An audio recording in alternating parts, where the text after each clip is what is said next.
J'ai perdu 6 mois de ma progression en one arm handstand à cause de ces 6 erreurs. Aujourd'hui, je te les présente pour que tu évites de les reproduire et ainsi débloquer ton one arm handstand le plus rapidement possible. Je me présente, je m'appelle Lucien, Torfine sur les réseaux, et en 3 ans de pratique, j'ai pu atteindre un niveau en one arm handstand qui est très élevé grâce au fait que j'ai pu analyser mes erreurs et les corriger. J'ai déjà eu l'occasion d'aider des dizaines de personnes à débloquer leur one arm handstand et j'ai donc pu observer des erreurs récurrentes. Et donc je vais les partager avec vous.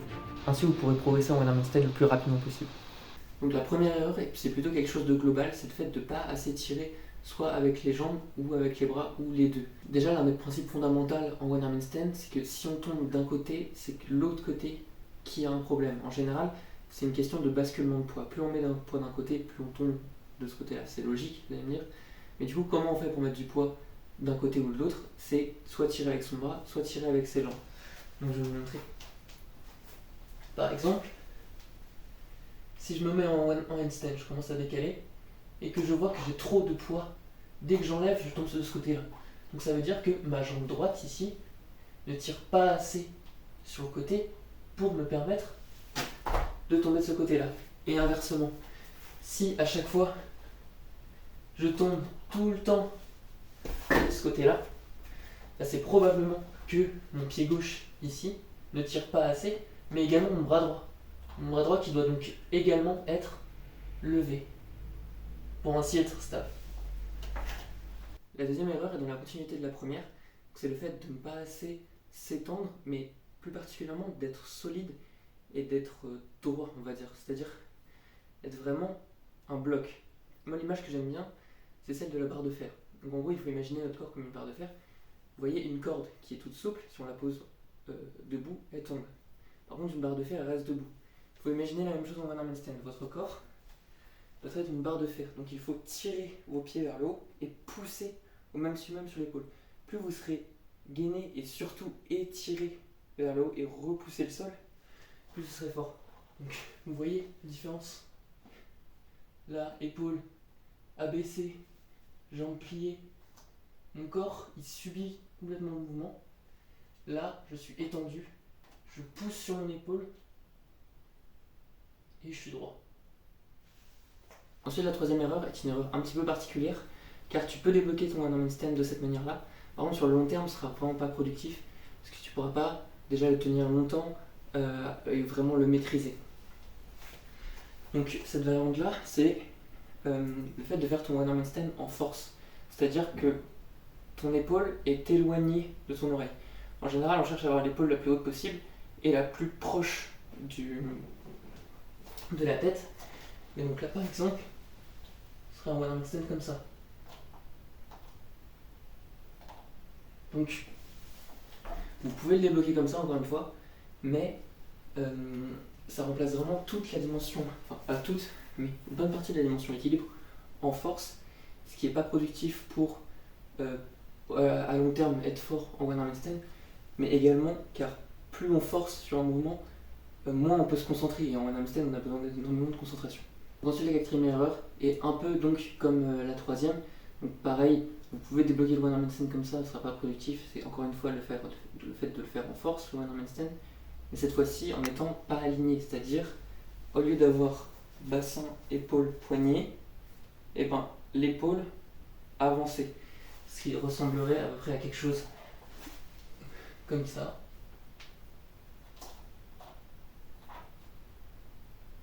Donc encore une fois, vous pouvez tenir votre one arm handstand comme ça. Là, dans cette position-là, vous poussez beaucoup avec votre épaule comme ceci. Mais donc le problème, encore une fois, c'est que ce n'est pas viable sur le long terme. Une autre erreur qui, cette fois-ci, empêche énormément de personnes de débloquer leur one arm handstand, donc l'erreur est le fait de décaler ses épaules et non pas son bassin. En one arm handstand, ce qu'on cherche à faire, c'est décaler notre poids d'un côté de notre corps, donc déplacer notre centre de gravité, donc notre bassin. Une erreur qui est très fréquente, c'est le fait, une fois qu'on est ici, bouger les épaules. Vous voyez? Parce que là, je ne suis pas du tout stable. Mon bras n'est pas dans une bonne position. Et surtout, mon bassin n'est pas au bon endroit. Vous voyez, là, je reste mon bassin droit, mais mes épaules bougent.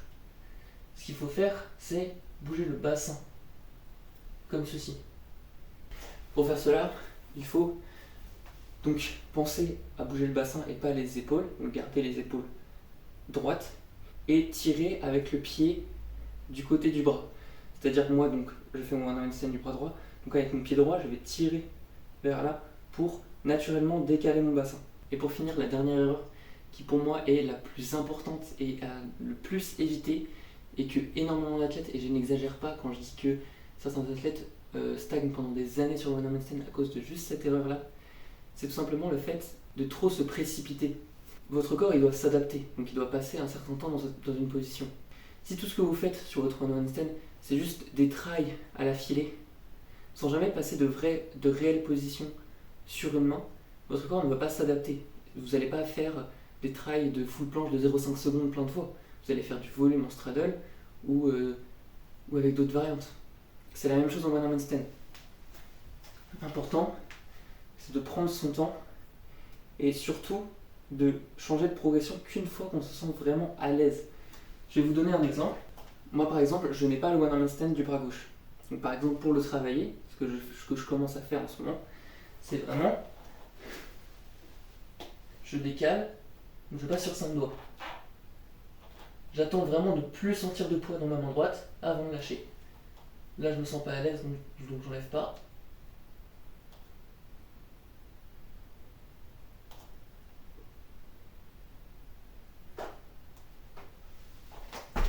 Donc c'est des séries comme ça qu'il faut faire.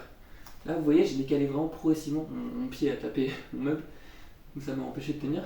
Mais même tenir sur 5 doigts pour commencer, et vraiment des longs holds, je parle pas de 3 secondes, je parle de longs holds. C'est vraiment très important pour débloquer votre one arm stand. Et enfin la petite erreur bonus qui permet de passer de juste débloquer votre one arm stand à avoir un niveau extrêmement avancé et pouvoir ainsi à la fois vous coacher, c'est-à-dire améliorer votre one arm stand, mais aussi coacher les autres, apprendre les autres à faire le one arm stand, c'est tout simplement analyser les erreurs et les changer. Certes, vous allez progresser en faisant plein d'essais de one arm stand, mais c'est justement en analysant ces erreurs et en les modifiant après que vous pourrez comprendre ce qui cloche et donc vous améliorer vous-même. Comme je vous ai expliqué, vous savez que quand on tombe d'un côté, c'est forcément qu'il y a un problème de l'autre côté. Donc déjà, ça permet une pièce d'amélioration. Ensuite, il faut toujours être aligné, droit. Donc grâce à tout ce que je vous ai dit dans cette vidéo, vous pouvez analyser vos propres erreurs et également les analyser sur les autres. Et essayer de réfléchir par vous-même et de comprendre qu'est-ce qui fait tomber, qu'est-ce qui fait que c'est dur, pourquoi je tombe toujours de ce côté-là, pourquoi je tombe toujours de ce côté-là, pourquoi je tombe toujours en arrière.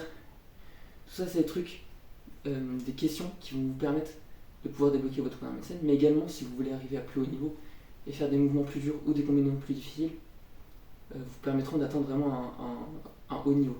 Donc voilà, j'ai terminé avec cette vidéo sur les 6 erreurs les plus importantes au one arm stand. Si tu as encore d'autres questions, n'hésite pas à venir me DM sur Instagram, donc torfin-SWW, où on pourra en discuter ensemble et voir comment tu pourrais progresser en one arm stand.